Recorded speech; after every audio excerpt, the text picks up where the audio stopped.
Hello കെട്ടും പണ്ടം പറക്കി പോവാണ് കേട്ടോ. വേറെ എവിടേക്കല്ല, കെട്ടുനിറ പ്രമാണിച്ച് വീടൊന്ന് പുതുക്കാമെന്ന് വിചാരിച്ചു. പെയിൻറ്റ് ചെയ്തൊന്ന് ഒതുക്കാമെന്ന് വിചാരിച്ചതാണ് കേട്ടോ. വേറെ ആരെല്ലാം ഞാനും മേഡനൊക്കെ തന്നെയാണ് ചെയ്തുകൊണ്ടിരിക്കുന്നത്. ഇതിൻ്റെ ഇടയിലാണ് ഈ തിരക്ക് പിടിച്ച് പണി നടക്കുമ്പോഴാണ് കാച്ചോടിയോ എന്ന് പറയുന്നത് എനിക്ക് മസാല ദോശ ഉണ്ടെങ്കിൽ ഞാൻ ഇന്ന് ക്ലാസ്സിൽ പോകുമെന്ന്. പിടിച്ച് പിടിയാലാവും നല്ല വാശിയിലായിരുന്നു.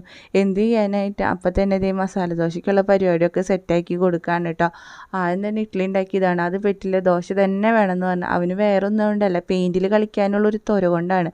അപ്പം ഇന്ന് ഉള്ളി സാമ്പാറായിരുന്നു ഉണ്ടാക്കിയിട്ടുണ്ടായിരുന്നത്. അപ്പോൾ നമുക്ക് ദോശ ഉണ്ടാക്കാം കേട്ടോ. അവന് നല്ല കനം കുറഞ്ഞ ദോശയാണ് ഇഷ്ടം. പക്ഷെ ഞാൻ അവനെ പറ്റിക്കാറാണ് പതിവ്. കാരണം നല്ല ക്വാണ്ടിറ്റിയിൽ തന്നെ ദോശമാവ് എടുത്തിട്ട് നടുവിൽ ഇതേപോലെ കനം കുറയ്ക്കുക. അപ്പോൾ അവിടെ നല്ല ക്രിസ്പി ആയിട്ട് കിട്ടുമ്പോൾ അവൻ്റെ വിചാരം അത് കനം കുറഞ്ഞ ദോശയാണെന്ന്.